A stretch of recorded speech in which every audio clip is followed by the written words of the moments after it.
Hi, and welcome to the Let's Talk Melbourne podcast. I'm your host, Vikas Raheja.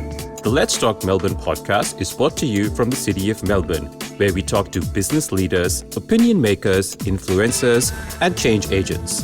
This is a space for critical thinking, open discussions, and the big picture. This podcast is sponsored by Construct Mart and Floors Trading and Clearance Centre, your one-stop shop for all the floorings and renovations. Hi, and welcome to a new episode of Let's Talk Melbourne, Season 2. And thank you, everyone, for tuning in and listening and watching us. Thank you for all the love and support for Season 1. And I hope that you continue to support and love us for Season 2. Now, I have someone very, very interesting whom I'm really excited to talk to, but I would request my guest to introduce himself, if that's okay. Yeah, absolutely. So my name is Kris Kornovich. I guess we initially spoke because of my involvement with the Victorian Pride Center, where I sat on the board for 4 years during 2018 to 2020. Yes. But my background, actually, I work for a company called Cushman & Wakefield, which is a kind of commercial real estate company. Yeah. And I do a lot of the strategic planning, front of house type things, facilities management, stacking in projects and things like that. So very random, kind of broad job, but a lot of it kind of has to do with project management. So, and my background's in architecture, so that was one of the reasons I kind of got involved in the Pride Center. Yeah. We'll get into the Pride Center, but Kris is an American. Yes. And you now love Australia. I do. I love it. You never want to go back. No, I won't go back. Look, I have to say, I'm glad I grew up there, but I'm also glad that I left. I find, when I go back, I do find that it's very different to Australia. I think having now had experience in both, I prefer the Australian lifestyle, the Australian culture. The benefits of being Australian is quite a lot better, I think. Yeah, I mean, I would agree. Yeah. But I'm biased. Oh, totally. Well, look, So, government healthcare, look, the superannuation, like all that kind of stuff here, yeah. no guns. Those kind of things, actually, I think a lot of Americans tend to take for granted. And probably a lot of them, unfortunately, haven't had the ability to travel probably as much as I have to have those experiences and maybe see that different side. So, like I said, glad I grew up there, but glad I left. I still have family back there, so I do visit. Okay. But yeah, definitely Australia's home now. Awesome. So cheers to that. I think Yes, that's definitely. fantastic. Cheers. Welcome. Yeah, we love, as you would have noticed, we drink a lot on the podcast. No, or at least I do, and I make my guest drink. That's perfect. Oh, it clears the throat a bit. It's good. So, Kris, the reason we initially started talking was because of your involvement with the Pride Center. Yeah. Please, for people who don't know, about the Pride Center, and you'll be surprised a lot of people still don't know that a building like that exists. Can you talk to us about what the Pride Center is and your journey or your relationship with it and how you got involved with that? Yeah, absolutely. So the Pride Center is essentially, I guess, a community center for the more so LGBTIQ plus community. Yeah. It houses a lot of different types of services. Some of the key tenants in the building are Thorn Harbour Health, which is a lot more geared towards gay men's sexual health. There's Transgender Victoria, so some of the services around people who are transitioning. Minus 18, which is a more the youth LGBTI organization, is now there. Switchboard, which is similar to like a Blue Lion or a Lifeline type service. The Gay and Lesbian Archives, which is now the Queer Archives, is there.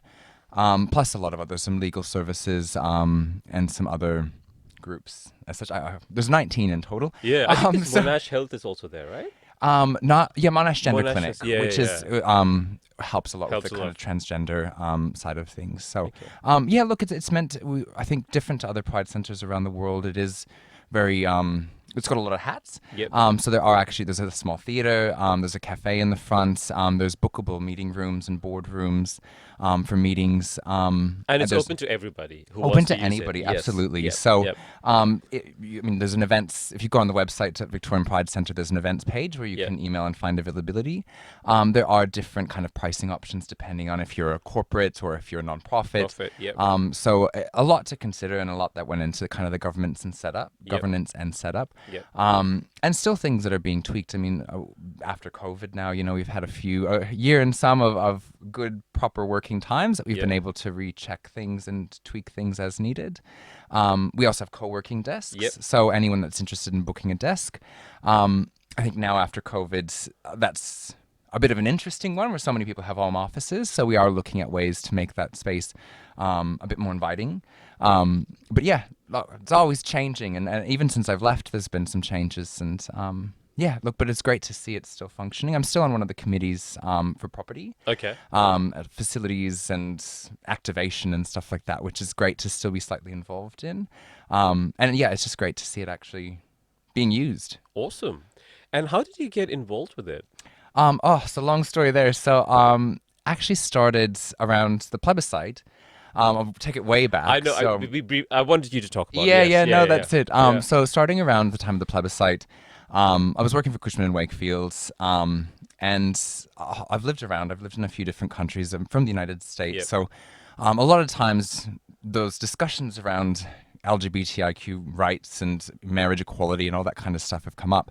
And I think this was probably like my third or fourth time kind of just being stuck in the middle of these kind of campaigns. And it's kind of mentally draining and exhausting, and just you get tired of being called a villain and terrible and all that kind of stuff. I know. So I did actually request the day that the announcements were read to have the day off for my manager, who was fully supportive. And I just said, either way it goes, I either want to have a really good day. If it's a bad day, I just want to be alone and, soak it all in. Yeah. Luckily, it went a good way for us. But in that, she actually identifies as a lesbian. So we kind of started some conversation after that kind of open honesty, and decided we were lacking in Cushman & Wakefield with an LGBTI employee network. Okay.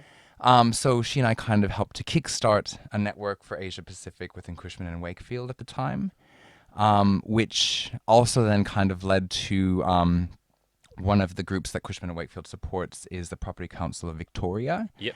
And a year after we kind of kickstarted our internal employee network, the Property Council of Victoria was showcasing the Pride Center at one of the events that was being hosted at Cushman & Wakefield. So I was actually asked to speak and kind of open it up and give a little chat. Gotcha. So it happened to be on Coming Out Day, the 11th of October, 2018, when I had that opportunity. And there were a lot of members from the board at the time that were in the audience. The architects were there. Some of the key players involved in the center and getting it up to that point, which was just around the time that they were starting to discuss construction contracts. Gotcha. Yep. So the design had been chosen. They had quite a lot of funding ready to go. And after those kind of discussions in my initial conversations with the board, I just said, look, if you ever need help with anything, let me know. I'd be happy to kind of reach out. And the board chair at the time, who was Jude Monroe, who has become almost a mentor of mine, I just really appreciate, and just the knowledge that she has and the grace that she went through everything with. She was really a role model for me in that sense. And she honestly saw something in me that I didn't see in myself, where she actually asked for my CV. They went through it, and within about a month and a half, she asked if I wanted to take a position on the board. And I was really surprised because I don't have any board experience. And I did say that. I said, I don't think I'm the right person. I have no idea what I'm doing. But they wanted a skills-based board.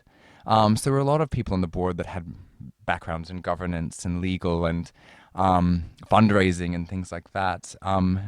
Because my kind of professional career was around facilities management and concierge and architecture and design, and that was kind of how I got involved, to kind of fill that gap at the time. And I think even through all that, I mean, when I first went to the first few board meetings and it was all around construction contracts and legal implications and dealing with the government, just felt like I was in way over my head. I had serious imposter syndrome.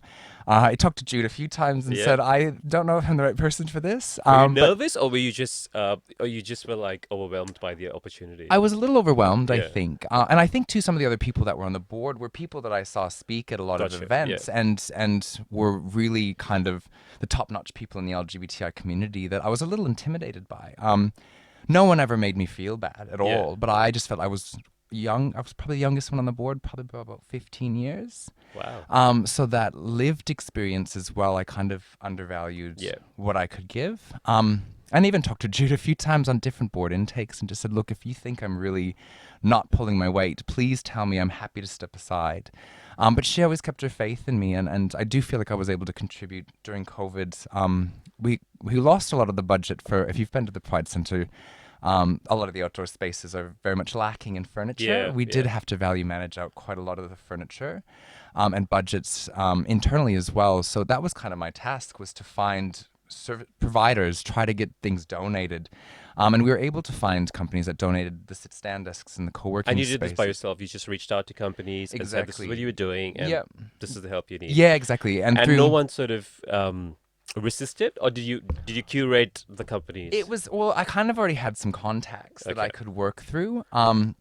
As well as working for Cushman and Wakefield, who does do commercial leasing, was able to actually set up a pro bono so you partnership. had a little bit of access, with Cushman, which is, I kind of set a precedent with them as well in regards to philanthropy, it was great and it was amazing. And to have the people who were working on that, to have them so fully involved, and I was a little bit outside of the leasing component of it, but and now Cushman and Wakefield actually does some of the facilities management stuff there as well. So it was great to kind of be able to use some of those contacts. And we ended up getting a lot of donated furniture, a lot of discounted furniture, and work closely with the architects to make sure they were happy with the colors.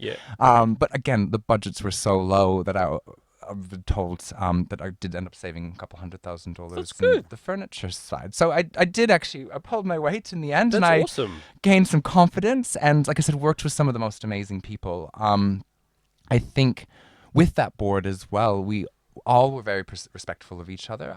One of the first things that we did on the board was we're asked to tell our coming out stories, and even some of our backgrounds as to why we were there. And everyone on that board had a story that it just showed a passion. For the commitment to the overall cause. Exactly. A commitment for reasons of wanting betterment for the LGBTI community and people who might need a place to call home, or might need some help, or might need that beacon. And that's what I want to get into it, because what do you think having a Pride Center means for the city? Why should a city have a Pride Center? That's a fair question. And honestly, we actually even looked at, you know what, in 20 years, what if we're so inclusive that we don't need the Pride Center anymore? What can it become? No, I don't think that's happening. You never know. You never know. That's it. And I mean, because I think we're very lucky in Australia, and quite a lot of countries that have so much rights for LGBTI community, and we have been embraced, but there's still the other side of it where it's still criminalized in so many places, and still punishable by death some places. It's would like it to be a beacon, and we want to kind of keep branching out to the other Pride Centers and build like an online forum. I just want to sort of dwell into it. So when you say beacon, is it a beacon of hope, a beacon of identification, hope, belonging, or is it a culmination of all of those things to sort of say that, you know, if you identify yourself as a member of the community, or if you identify yourself as an ally of all of these, different sections of the community that form the one big community, this is the one place where you're welcome to. Absolutely. And would that be I think so. Yeah. I think, and nowadays too with the internet, and I guess going a little bit into my coming out story in that, just even for people to know that a place like this exists. To know that there's actually support enough in some places that you have this kind of center, and if you feel completely isolated and alone or stuck in an unfortunate situation where you might not have anyone to talk to, that there are places out there. And I think it's easier now with the internet and things for people to find these kind of places. But my coming out story, I guess, I grew up in a small town of 500 people, and this was never talked about. I knew from the time going through puberty that I was attracted to men, but I thought I was the only person in the world, and I never talked about it, and I felt alone for probably 4 years. There was some internet, but it was patchy. I didn't know what to look up, but I always felt an attraction to men. Yeah. And in that, I think it took me actually watching an episode of Will and Grace, which I was not really supposed to watch. You and Joe Biden both. Yeah, look, Will and Grace.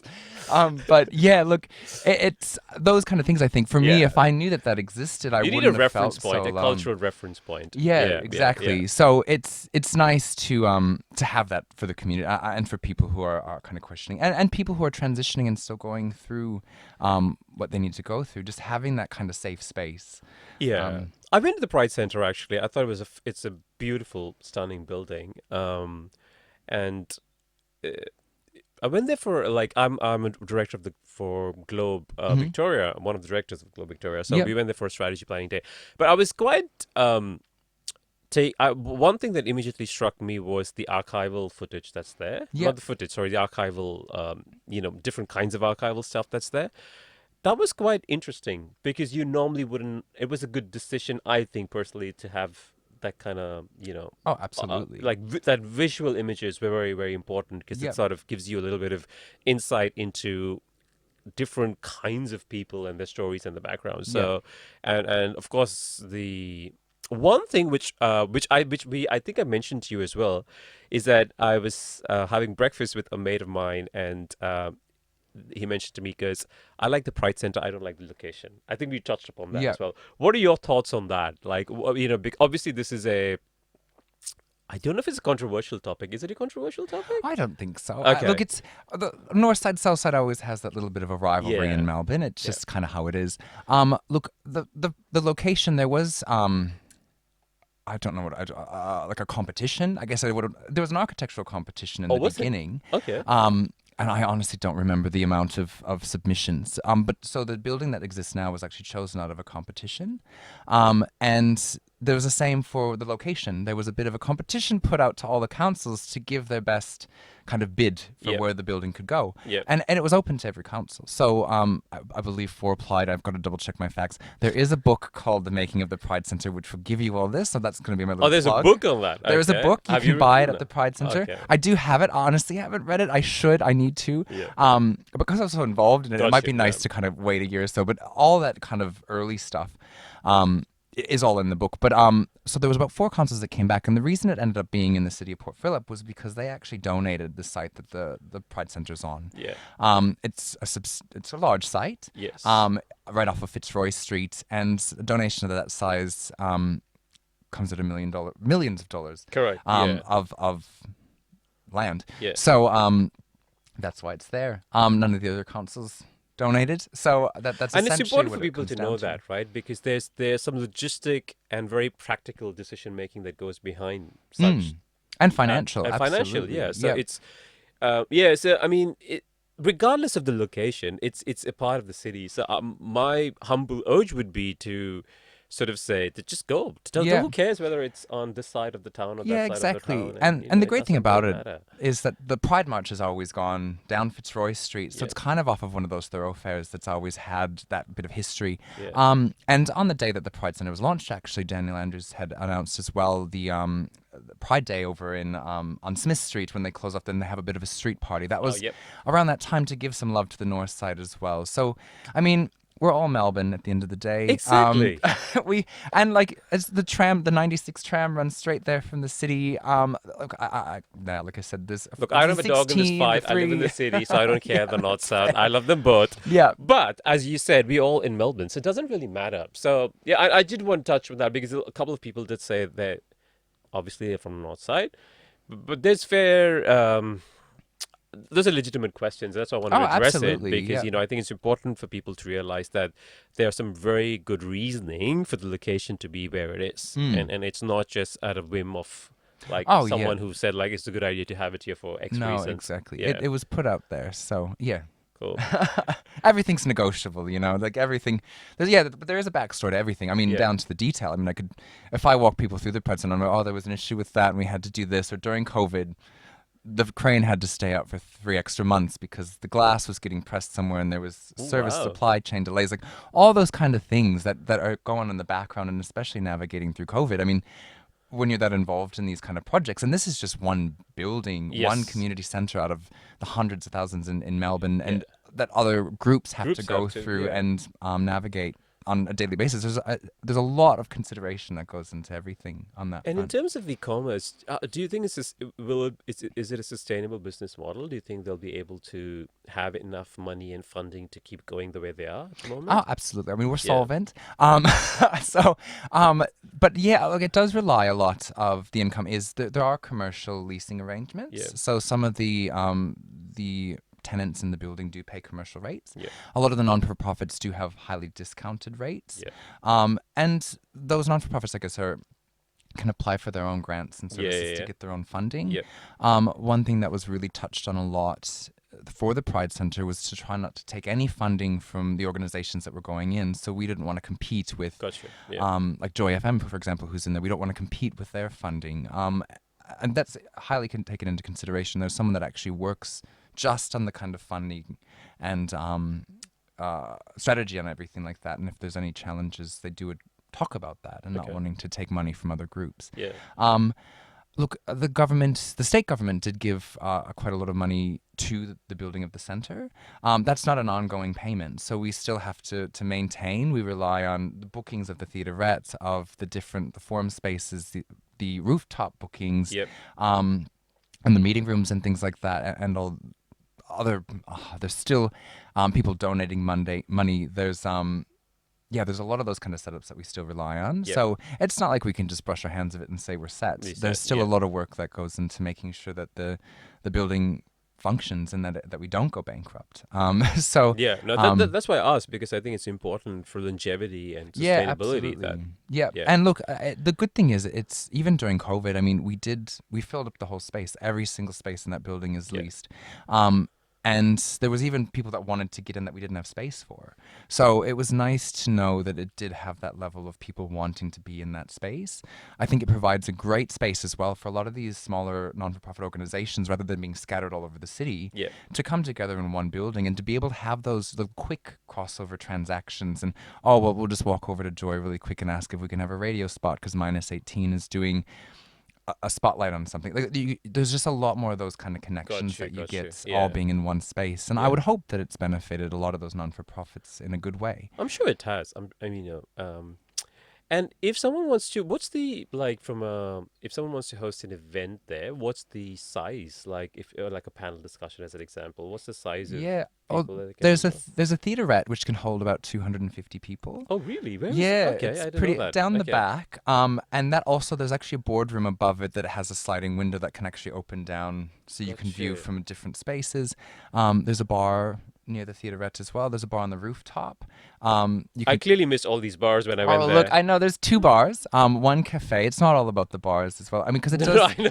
it does host a lot of other events, and even I check like, out the bars first, but that's just me. yeah, look, and everyone has their own program, and there was a lot of discussion around having those bars and the Yeah. alcohol service in the building because it is still a community center. So we might have people from an Alcoholics Anonymous meetings Correct. Yeah, in yeah, that yeah. space, In that space. and So we want to be sure. and we want to make sure that we can cater to everyone, as many people as possible. Yeah. So that a lot of those things were talked about and considered, but yeah. So from that perspective, I mean, that holds about 250 people. There's gallery launches quite often. So when you first walk into the building, that switches out about every 2 to 3 months. So yep. they have little launches for that. The rooftop every month they do a sausage sizzle. Oh, cool. With the gay stuff markets down Yeah. on the ground floor to try to kind of bring people into the space. Okay. And I mean, the rooftops have housed weddings, memorials, even. A lot of different groups have gone up there. Like I said, it's caters to a range of different things. Yeah. And if you ever did have any questions about it, you can visit the website and email the events team. Yeah, so I think it's important to say that, because yeah. if anyone listening or watching has any questions, please go to the website, and they're pretty responsive, I'm guessing, Yeah, with their absolutely. emails and Yep. stuff. So you Yep. always, any questions, any kind of information you need for absolutely anything, whether you want to host events, visit the Pride Center. You mentioned that they also tours of the Pride Center Yeah, as well. so there's all over concierge staff are actually volunteers. So a huge shout out to the amount of people that also volunteer at the center. It's amazing to have that kind of dedication and people that want to get involved. But a lot of them do tours. So you can ask for tours. Like I said, there's the books. So if you really want to read about it, you can do that. Open House Melbourne, which just has passed, but every year they do try to open for Open House Melbourne as well. So you can do tours on that day as well. Yeah, look, it's a community building. You can go in any time and walk around the ground floor, the mezzanine, and up to the first floor. The rooftop isn't always open, so I would recommend if you're interested. And there's beautiful, beautiful views of the city from that rooftop, just above the tree line from St Kilda towards the city. It's absolutely stunning if you haven't been up there. But just look out for those sausage sizzles every month. It's a great time to go into the center, and you can ask people questions.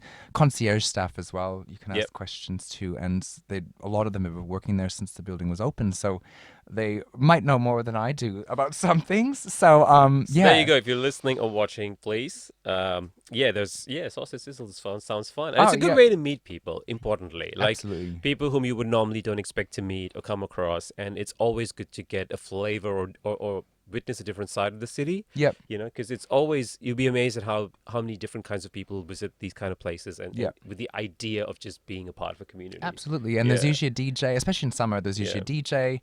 The weather's usually pretty good if it's not raining. And then you can get drinks at the bar, the sausage sizzle, and like I said, the gay stuff markets is usually on the same day. So when you walk through the ground floor, you can buy all your little fun party knickknacks or different kind of quirky bags and earrings and all that kind of stuff. It's all it's great. And that gay stuff markets actually happens the north side of the city as well.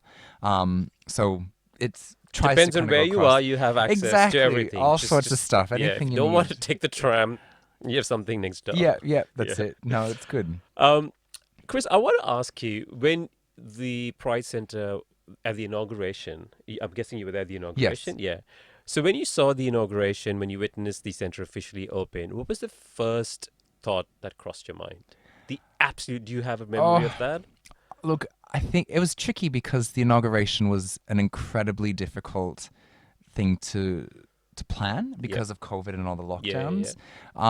If I remember correctly, we had to move it about 3 times.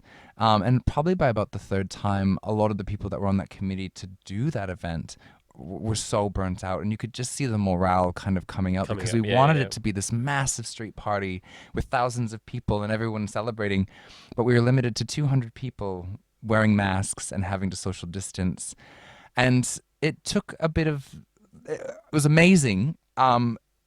I think the sense of accomplishment that it was actually finally there after kind of having the 3 fails, and that we navigated through COVID and we finally got to the opening date. And unfortunately, right after the opening date, we were in lockdown 4 days later, which was the last lockdown that Victoria had.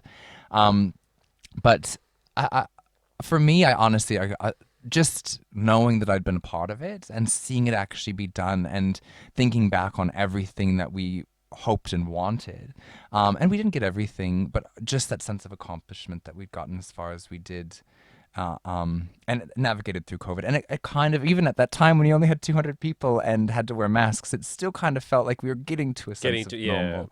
That was for lack of a better word, an interesting time for everybody. Oh, it was hard. And I felt for the people, some people I know got a bit disappointed that they weren't invited, but like, we only had 200 spaces, and when you really want to get think over it, if you weren't invited, there's a legitimate reason for that. And it was so hard. And I know, like I said, for the people that were organizing it, it was really the amount of ministers and people, just all of the people. It's a pretty big involved. event, and there's a lot of planning, and and if it's a pandemic, and you're coming out of it. There's so many different factors at play that you have to be careful and respectful for all those kinds of things.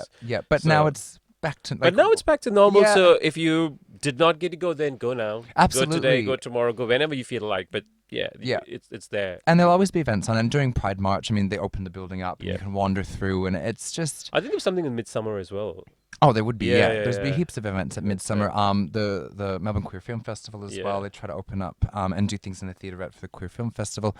Even in June, there's a lot of events they try to do for Pride Month, even though that's more of a US thing and Northern Hemisphere. Like, they still do events at the Pride Center for that. And just any kind of key LGBTI day. They try to kind of to showcase. Showcase those. So like No, it's great. Fantastic. Thank you for sharing. I think it's important that people have access to this kind of information. A lot of people may not know, and if they know, they're probably better informed, hopefully, through That's this. And that's the aim for Yeah, this anyway. absolutely. Yeah. And the Pride Center does have an events page too. So Yeah. if you did want to look up what's maybe coming, and it's for really anyone to put an event It's for in, so anyone, absolutely. So yeah. it's just for anybody who wants to be involved. Yeah. It's an open, welcome kind of a organization. Yeah. Yeah. Yeah. Now, I want to ask you because you're an American, and it'd be interesting to get your take on this. What's your relationship? Sorry, not your relationship is wrong, but what's your take on race relations in the community from your observations in America and in Australia? Do you think the community is inclusive, and by that to different kinds of races, or do you think it's just in a bubble of its own, looking to sort of just living and going on with their lives and not really including and assimilating with? Oh, that's such a tricky That's a question. I tricky guess question, right? Yeah. But I'm just curious to get your thoughts because you've come from a country and which to us outside in the outside of America, yeah. uh, at least from the outside in the race relations within the community, I'm talking about the LGBTQ community, not Yeah. necessarily America as an general, is a lot better than perhaps what it would be in other countries. Is that a true assessment, or is that probably just something we've seen from like television and or movies or culture, and it's just a reference point? It's hard for me to say too. I mean, I haven't lived in the U.S. for 15 years. I've obviously seen what's happened there. And Yeah. George Floyd. I'm from Minneapolis. Yeah, I grew up in Minnesota. I went to school in Minneapolis, so that was really close to home with the whole everything that happened with George Floyd and the Black Lives Matter movement. yeah, I like to think that we do the best we can. I think our community as well, the LGBTI community. I mean, we try to be all about acceptance, and we try to do the best we can. I genuinely believe I've tried. I guess it's hard to say what other people are feeling, and even I guess even the voice to Parliament as well. I mean, I want to say I hope that people are making the right steps, and I understand where things are lacking, and it's really hard for me to kind of say yes or as no. a white Yeah. gay man as well. Like it's hard for me to say, well, it's this way or it's that way. I mean, it doesn't. I don't have a difference of opinion in any of that, and I try to be as inclusive as I can. And Oh, it's not more about your personal politics. It was more just from your observation outside in. Like, do you feel that it's in the context of the countries? Are they both similar or are they very different? oh, Or is it just I think look, I a do. broad stroke question? It's a tricky one. I do think that the U.S. and Australia are very similar Western countries in that Yep. sense.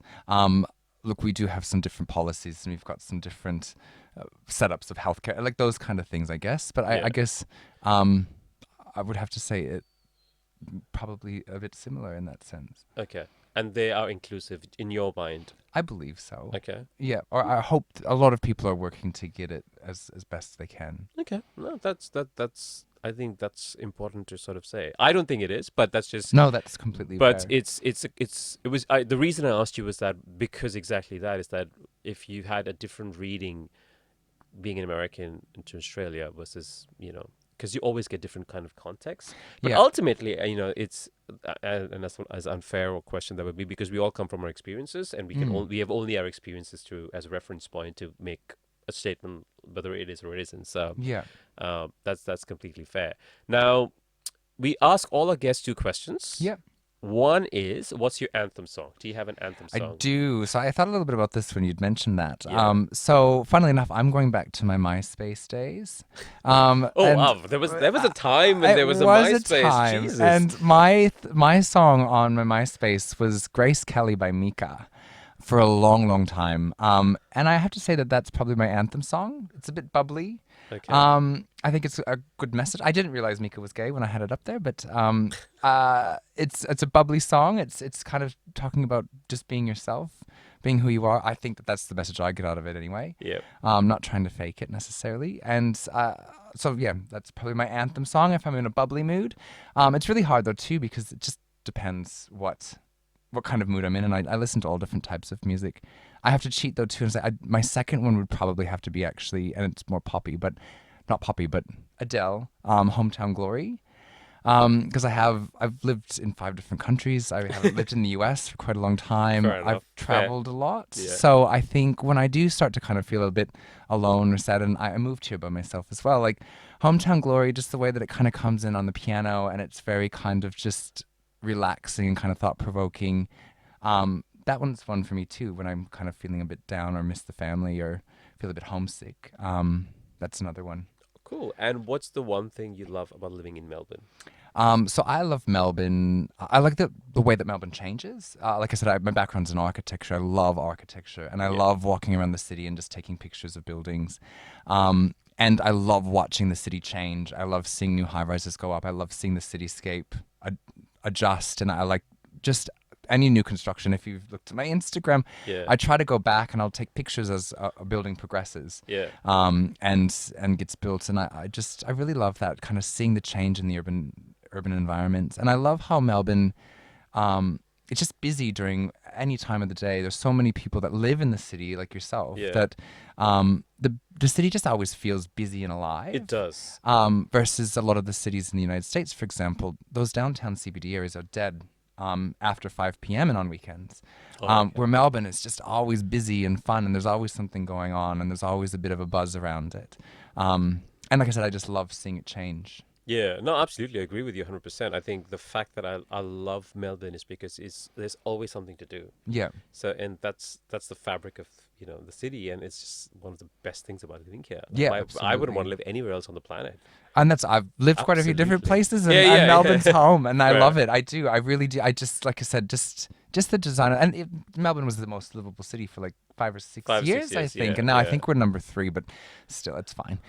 It's okay. we're We so need to good. take a hit as well, because we were getting a bit gotta give cocky. it to someone else. Yeah. Exactly. Give it a little We've got a love. generous heart. Share it. Yeah, exactly. So no, I honestly believe that. Like Melbourne is just, it's home, and it's nice when I do travel and come back to Melbourne. I feel like I'm back home. Yeah. And it feels like home, so that it's great, especially being an expat. It's nice to have that feeling. That's awesome. Thank you so much, Kris. This was a great conversation, and I have to say, you would have to be the most friendliest American in Melbourne that I have met. I've met a few other Americans, and they're like, look at me, I'm so awesome. Oh no, and no, I'm kind of cool. But you're like got this very chilled vibe. Oh, that's good. I hope so. Oh, look, and honestly, some of the places I've lived, I've claimed Canadian sometimes, depending on the political climate in the States. I do claim Canadian. I was right on the border. I remember so. I met this one person from America who just landed here, and he was all like, I'm awesome. I've voted for, I love Michelle Obama. And, that kind of vibe, and this very liberal Black Lives Matter. And it's like, I love Trump. And I'm like, okay, I don't know how all of this adds up, but luckily they moved to Sydney. So I'm more suited there. The Trump conversation. Yeah, that's so unfortunate. It's interesting. I don't meet, I love Americans, but I don't meet many Americans in Melbourne who are friendly or generous. And I think you're one of those. No, I appreciate that. Congratulations Thank you. on everything that you've done for the Pride Center. I think it's an important institution and building for the city. It means a lot for the city, and I hope people appreciate it, use it, advocate for it, and embrace it. Yeah, if you haven't already, please go into it, because I think we as a city are better off with such organizations. And I want to congratulate you and thank you for all the great work you've done there. Thank you. And also thank you for coming on this podcast. I really absolutely. appreciate it. And thank you for having me. It's been great, and I appreciate that you reached out and asked me. It's nice to talk about it. Yeah, definitely. So thank you for listening, and thank you for watching, and we'll see you soon. We would like to thank our sponsors, Construct Mart and Floors Trading and Clearance Center, and also let you know that this podcast has been recorded from Image Online Studio in Abbotsford. So thank you for tuning in. Thank you for listening, and please remember to subscribe to our YouTube channel and also follow us on Instagram at Let's Talk Melbourne.